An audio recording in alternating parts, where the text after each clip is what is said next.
selamat pagi. Saya Christine Natalia, Prodi Ekonomi Pembangunan dengan NIM 2302020019. Di sini saya akan menjelaskan sedikit beberapa tentang peran strategis UMKM dalam pembangunan ekonomi nasional.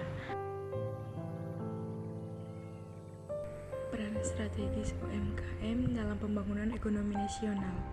Latar belakang perekonomian Indonesia merupakan salah satu yang paling dinamis di kawasan Asia Tenggara, dengan struktur yang paling topang oleh berbagai sektor, termasuk industri besar, sektor pertanian, dan jasa. Namun, salah satu komponen yang paling vital dan sering kali menjadi penyebab ekonomi di masa krisis adalah usaha mikro, kecil, dan menengah. Data Kementerian Koperasi dan UMKM menunjukkan bahwa lebih dari 64 juta unit usaha tergolong dalam kategori UMKM, mencakup lebih dari 99% dari keseluruhan unit usaha di Indonesia. Rumusan masalah dalam materi yang pertama, mengapa UMKM penting dalam pembangunan ekonomi nasional? Kedua, apa saja kontribusi nyata UKM terhadap aspek sosial dan ekonomi masyarakat? Tujuan dari materi ini menjelaskan peran strategis UMKM dalam berbagai aspek ekonomi, dan kedua, meningkatkan kesadaran mengenai pentingnya dukungan terhadap UMKM. Pembahasannya adalah UMKM. Kelompok perusahaan utama dikenal sebagai usaha mikro, kecil, dan menengah. Urut Jito menegaskan bahwa UMKM memainkan peran penting dalam penciptaan bisnis dan lapangan kerja baru. Cara perusahaan dikategorikan di lingkungan Indonesia mengarah pada UMKM. Hal ini sangat penting karena standar-standar ini akan mempengaruhi bagaimana kebijakan perusahaan terkait dirumuskan. UMKM adalah singkatan dari usaha mikro, kecil, dan menengah. UMKM memiliki beberapa peran penting, yaitu yang pertama, pencipta lapangan kerja. UMKM menyerap tenaga kerja dalam jumlah besar, terutama di sektor informal, sehingga membantu mengurangi pengangguran. Yang kedua, sumber pendapatan bagi masyarakat. UMKM menjadi mata pencarian utama bagi banyak keluarga dan individu. Yang ketiga, pemberdayaan ekonomi lokal. UMKM memperekonomi daerah dengan mengoptimalkan potensi lokal. Keempat, penyumbang signifikan terhadap PDB. UMKM menyumbang persentase besar terhadap produk domestik bruto nasional. Yang kelima, pengurangan ketimpangan ekonomi dengan menjangkau berbagai lapisan masyarakat.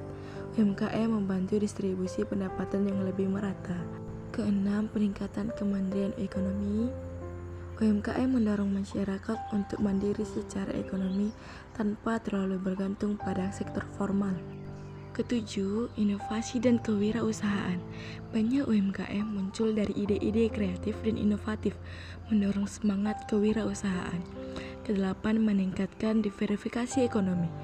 UMKM menciptakan variasi produk dan jasa yang memperkaya struktur ekonomi nasional.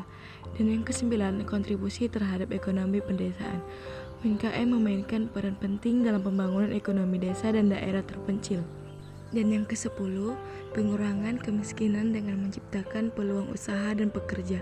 UMKM berkontribusi langsung dalam mengurangi angka kemiskinan.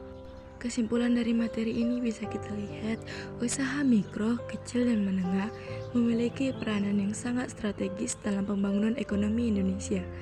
Dari berbagai aspek yang telah dibahas, terlihat bahwa UMKM tidak hanya menjadi fondasi penting dalam struktur ekonomi nasional, tetapi juga sebagai penggerak utama dalam pembangunan nasional dan pengurangan ketimpangan. UMKM mampu menciptakan lapangan kerja dalam jumlah besar, memberikan penghasilan bagi jutaan masyarakat, serta menjadi motor penggerak ekonomi lokal hingga pelosok pedesaan.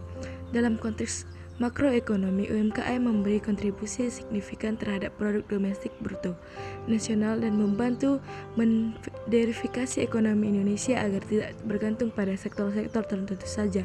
Sementara dari sisi sosial, UMKM membantu mengurangi kemiskinan, memperkecil kesenjangan sosial, dan menciptakan masyarakat yang lebih mandiri secara ekonomi.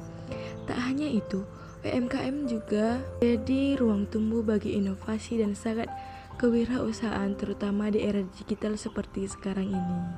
Adapun saran dari materi yaitu agar UMKM dapat terus berkembang dan memberikan kontribusi maksimal terhadap pembangunan nasional, diperlukan berbagai langkah strategis yang melibatkan berbagai pihak, baik pemerintah, swasta, akademis, maupun masyarakat. Beberapa saran yang dapat diberikan antara lain yaitu 1. Penguatan kebijakan dan regulasi pro UMKM. Pemerintah perlu menciptakan kebijakan yang kondusif dan berpihak pada UMKM, termasuk kemudahan perizinan, perlindungan hukum, dan insentif fiskal terhadap pajak ringan atau subsidi. Kedua, akses terhadap permodalan yang mudah dan terjangkau.